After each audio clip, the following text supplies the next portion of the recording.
There's a hospital at the end of a street that no one remembers walking down. It doesn't exist on any map, not even the old ones. But sometimes, when you're sick enough, the ambulance turns a corner that shouldn't be there, and you find yourself outside its glass doors. The building is tall, impossibly so. Its windows glow a muted amber, as though lit by candlelight trapped behind layers of dust and time. The air outside smells faintly of antiseptic and rain-soaked concrete. Clean, but mournful.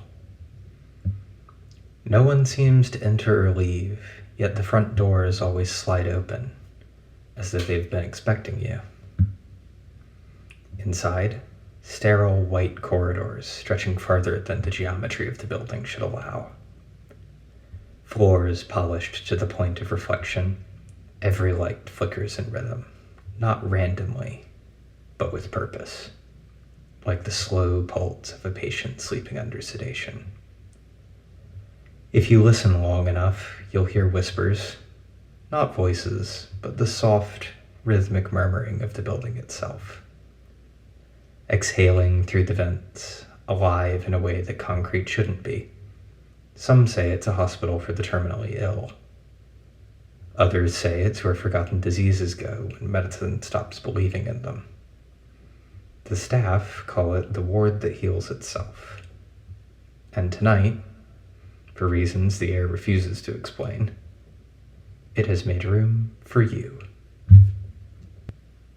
The reception hall is vast, an ocean of sterile white and pale blue. The air hums with quiet machinery. Ventilation fans sighing, monitors whispering in low tones, and the gentle rhythm of unseen heartbeats through the walls. The desk itself is too large for a single person. The nurse sitting behind it somehow looks both young and ancient, her skin porcelain smooth, her eyes milky, unfocused but aware. Her name tag confusingly reads reception, symptom intake. She greets you with the faintest smile, the kind that doesn't quite reach her face. "Are you here to visit or check in?" she asks. Her voice is gentle, but carries an echo, a faint duplication that sounds a half second behind her words. You hesitate. "To visit," you say. Her expression darkens. Visitors don't stay long. Diseases grow attached to the curious. She slides a clipboard towards you, but it isn't paper. It's glass, filled with a swirling golden ink that forms letters as you touch it. "Sign here," she says. "The ward will decide who you see." The form doesn't ask for a name. It asks for sensations. Pain, warmth, sorrow, fear. Every feeling you admit becomes a pulse of light beneath your fingers. When you hand it back, she studies the glass until the letters fade. "Ah," she murmurs. "You've been carrying something unnamed." Then, as if speaking to the building itself, "Prepare a room." The floor hums beneath your feet. Somewhere deep inside the walls, doors unlock themselves. The corridor narrows as you walk. The white tiles beneath your shoes grow warmer, as though the floor itself has a temperature. The nurse walks ahead, her steps perfectly timed with the beat of the overhead lights. Each one flickers in sequence, following her like obedient stars. We stop at a door labeled Acute Manifestations, Room 14A. The plaque is made of living tissue. Veins pulse faintly beneath its surface. She opens the door. Inside, A patient sits upright in bed, skin flushed with a red-orange glow, steam rising faintly from their shoulders. Sweat pearls and evaporates in seconds. Their eyes glint gold, too bright, too wild. IV tubes snake into their arms, but the fluid inside the bags moves in both directions, pumping back and forth like a breath. "That's fever," the nurse says softly. "They've been restless since last spring." The patient turns towards you. Their lips crack as they smile. "I remember the warmth," they whisper, voice flickering like candlelight. "Do you?" The air grows hotter. The walls shimmer as though the entire room is sweating. The nurse closes the door quietly. "We keep them comfortable," she says. "You can't cure fever. You can only try to put it to sleep." The next part of the hospital you visit is older. The tiles have lost their shine, and the fluorescent lights hum lower, creating a comforting drone, almost like a heartbeat, but now beneath the floor. Photographs line the hallway, portraits of patients who seem half real.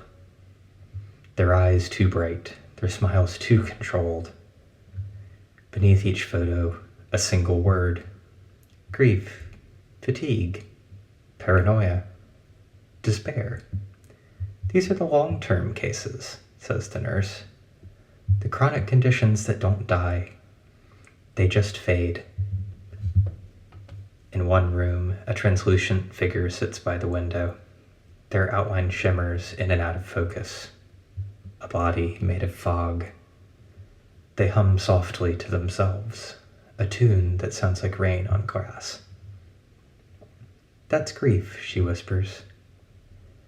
"They used to visit people one at a time. Now they prefer to keep to themselves." Further down, a door creaks open on its own. Inside, a pale figure lies strapped to the bed, whispering apologies into their own reflection in a metal tray.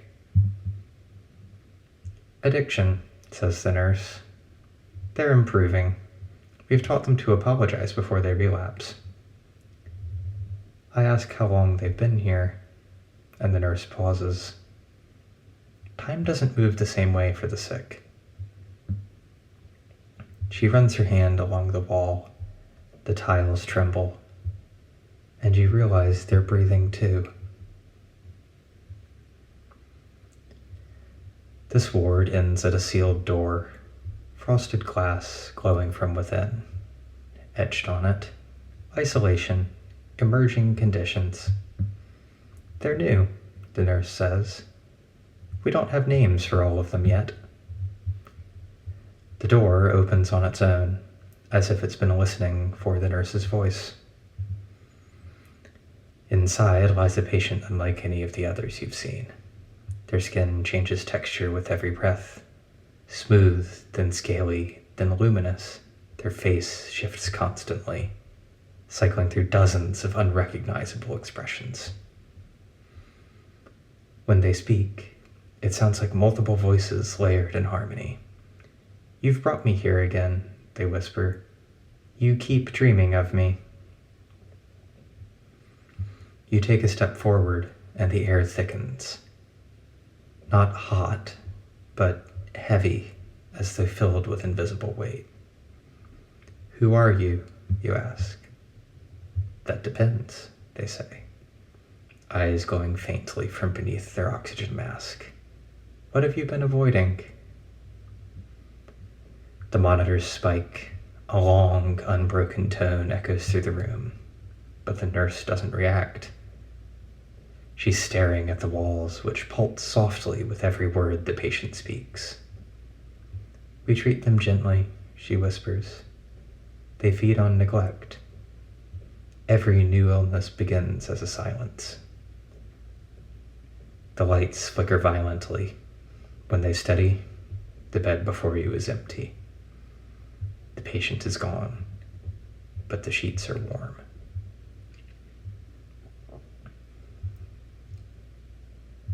After you take the elevator, the doors open onto light. Not fluorescent, but something deeper.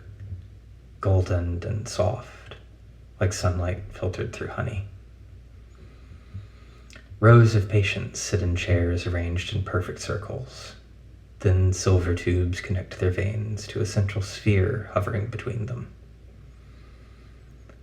A slow turning globe of liquid light, it pulses like a heart. The nurse gestures. This is the cure. It doesn't remove the disease, it listens to it. I watch as one of the patients leans forward, a small figure labeled Despair. Their body trembles as the silver tube glows. For a moment, their expression softens. Peaceful. Lucid even. Then they begin to hum with the spear's rhythm, as though they finally remember a song they'd forgotten centuries ago. That's how healing works here, says the nurse. Not by cutting away what's broken, by teaching it how to rest. She touches the wall. It glows faintly beneath her fingers, ripples spreading outwards like water. Even pain can be patient, she says, if one is willing to listen long enough. You return to the reception hall with the nurse, but it's changed now. The desk is gone. The nurse is gone. Only the faint echo of her shoes walking down the hallway remain. The lights dim one by one, leaving a single illuminated path toward the exit. You reach for the door, but something warm presses against your palm.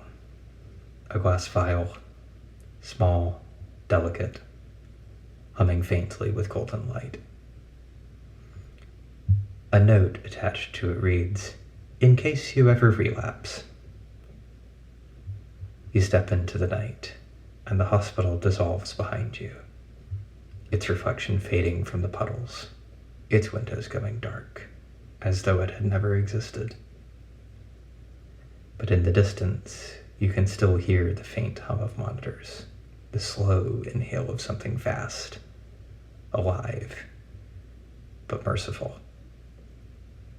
And in your pocket, the vial continues to glow, a quiet reminder that even sickness can dream of a cure.